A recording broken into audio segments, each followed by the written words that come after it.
Hello everyone, आज हम बात करेंगे evolution of central banking system की कि किसे हमारे जो सेंट्रल बैंक्स थे वो ऑपरेशंस में आए और इसी के साथ जो बैंकिंग सिस्टम था या फिर जो बैंक्स थे वो कैसे और कब स्टार्ट हुए।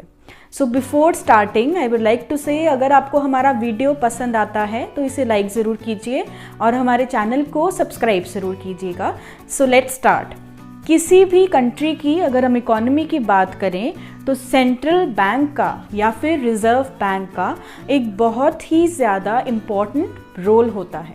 रीज़न बीइंग बैंकिंग को और करेंसी जो कि दो मेजर पिलर्स हैं इकोनॉमी के, कंट्रोल सेंट्रल बैंक करता है और इसी के चलते इसीलिए कंट्रीज़ ने सेंट्रल बैंक के सिस्टम को, सेंट्रल बैंकिंग सिस्टम को एडॉप्ट किया हुआ है।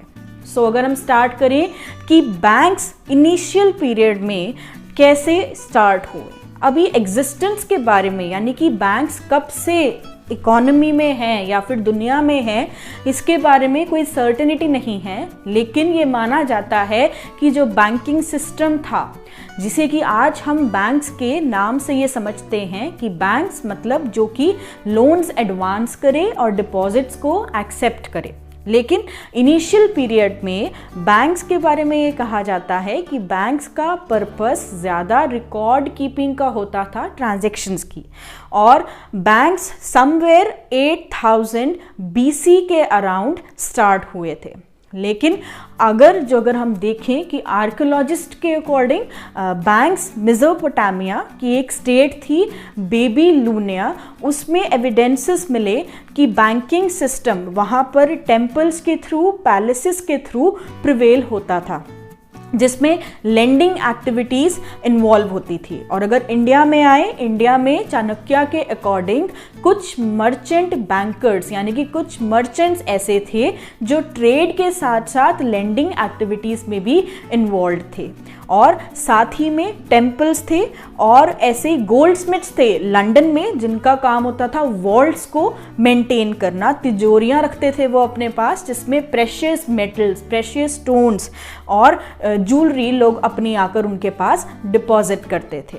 So with the passage of time banking system improve होता गया। सो ओल्डेस्ट बैंक जो कि अभी तक हिस्ट्री में जाना जाता है वो बैंक है इटली का, जो कि 1472 में स्टार्ट हुआ था। उस बैंक का नाम है BMPS बैंक। और इंडिया का पहला बैंक जो हम जानते हैं वो है बैंक ऑफ हिंदुस्तान, जो कि 1770 में स्टार्ट हुआ था। सो प्रॉपर बैंक जिसने बैंक नोट्स को इशू करना शुरू किया वो जाना जाता है बैंक ऑफ इंग्लैंड को। बैंक ऑफ इंग्लैंड ने सबसे पहले बैंक नोट्स को इशू किया, और बैंक नोट्स इशू उस समय पर जब होते थे तो बैंक नोट प्रॉमिसरी नोट्स की तरह होते थे, जिसमें कि अगर आप डिपॉजिट करते हैं तो आपको एक रिसीट मिलती है और वो रिसीट के थ्रू आपकी उस बैंक में डिपॉजिट है उसकी सर्टिफिकेशन हो जाती थी। ऐसे ही ऑन दी अदर हैंड अगर हम इंडिया की बात करें तो इंडिया में हुंडीज प्रिवेल करती थी। हुंडीज भी एक तरीके की रिसीट्स ही होती थी जो इशू की जाती थी लोगों को, जो भी लेंडिंग एक्टिविटीज़ में या फिर किसी भी तरीके के डिपॉजिट्स को डील करते थे, जमा कराने में बिलीव करते थे या फिर बैंकिंग एक्टिविटीज़ में इन्वॉल्व थे।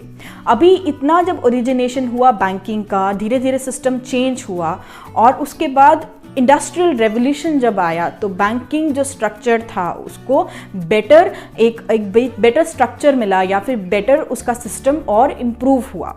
अभी बात करते हैं कि इतने सारे बैंक्स जब कंट्रीज़ में थे, डिफरेंट सिटीज़ में थे, इन सभी बैंक्स को इम्प्रूव करने के लिए या कंट्रोल करने के लिए हमें एक और बैंक की ज़रूरत फील हुई। जैसे कि इतने सारे अगर बैंक हो जाए तो एक ऐसी रेगुलेटिंग एजेंसी होनी चाहिए जो इन सब बैंक्स के ऑपरेशंस को डील करे, रेगुलेट करे। रीज़न बीइंग उस समय पर बहुत सारे बैंक्स थे, बहुत सारे बैंक्स खुले, बहुत सारे बंद हुए, बहुत सारे बैंक्स ऐसे थे जिन्होंने फाइनेंशियल क्राइसिस फेस किए।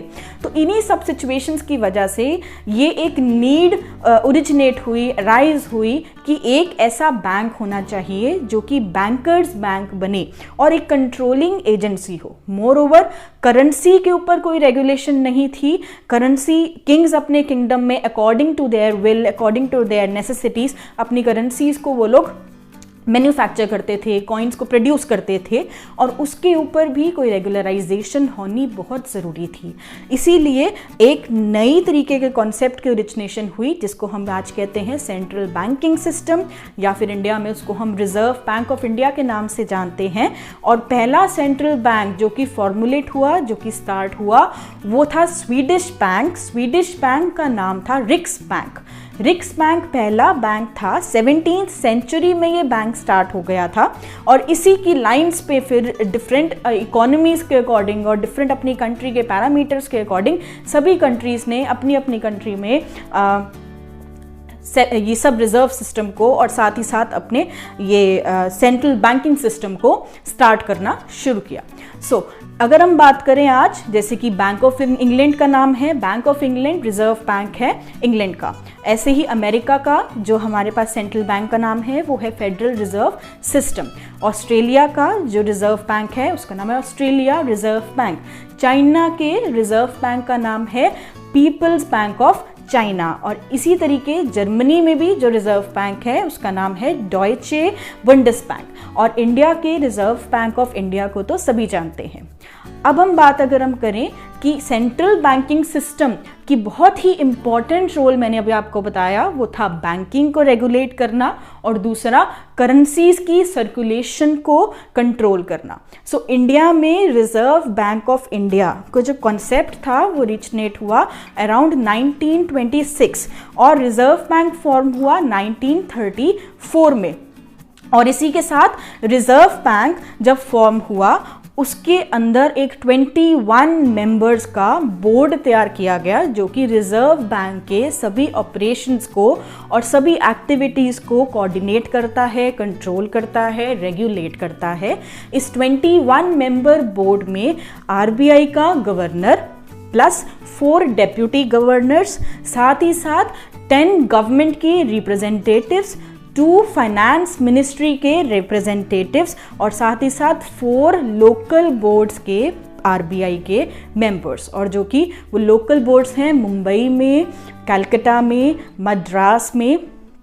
और साथ ही साथ हमारे पास आरबीआई के लिए जब भी रेगुलेशन आरबीआई की शुरू होने की अगर हम बात करते हैं तो आरबीआई सभी बैंकर्स का बैंक है, यानी बैंकर्स बैंक। बैंकर्स बैंक यानी जैसे कि जितने भी कमर्शियल बैंक्स हैं, शेड्यूल्ड कमर्शियल बैंक्स हैं और जो फॉरेन बैंक्स की ब्रांचेस इंडिया में हैं, उन सभी को रेगुलेट करता है रिजर्व बैंक ऑफ इंडिया। साथ ही साथ करेंसी मैन्युफैक्चर यानी प्रोड्यूस करने का, छापने का राइट जो है वो सिर्फ और सिर्फ रिजर्व बैंक ऑफ इंडिया के पास है, जो कि करेंसी को प्रिंट करता है प्रिंटिंग प्रेस में, वो भी आरबीआई के ही कंट्रोल में है। और साथ ही साथ सिर्फ और सिर्फ एक 1 रुपये का नोट ऐसा नोट है जो कि रिजर्व बैंक ऑफ इंडिया नहीं बल्कि गवर्नमेंट के अंडर है, जिसमें मिनिस्ट्री ऑफ फाइनेंस की इन्वॉल्वमेंट है।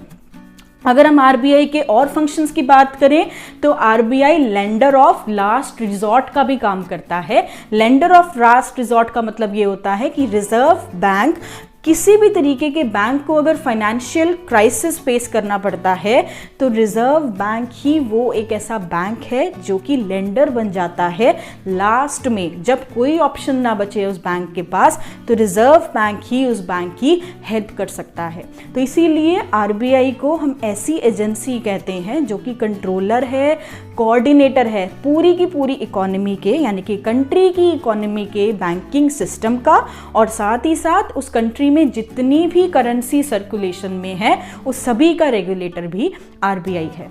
इसी के साथ साथ आरबीआई गवर्नमेंट की सभी ट्रांजैक्शंस का रिकॉर्ड रखता है। इकोनॉमी में जितना भी फॉरेक्स आया, जितना भी फॉरेन एक्सचेंज आया, उसका custodian reserve bank of India है। और साथ ही साथ ये डिटरमाइन करना कि इकोनॉमी में कितनी करेंसी छपेगी, ये भी रिजर्व बैंक का ही काम है। पहले समय में, पहले टाइम में ये कहा जाता था कि रिजर्व बैंक ऑफ इंडिया, जब रिजर्व बैंक या फिर किसी भी कंट्री का कोई भी बैंक जब भी करेंसी को छापता था तो वो गोल्ड के इक्विवेलेंट करेंसी छापता था। लेकिन आजकल अगर हम बात करें, जो इंडिया का सिस्टम है,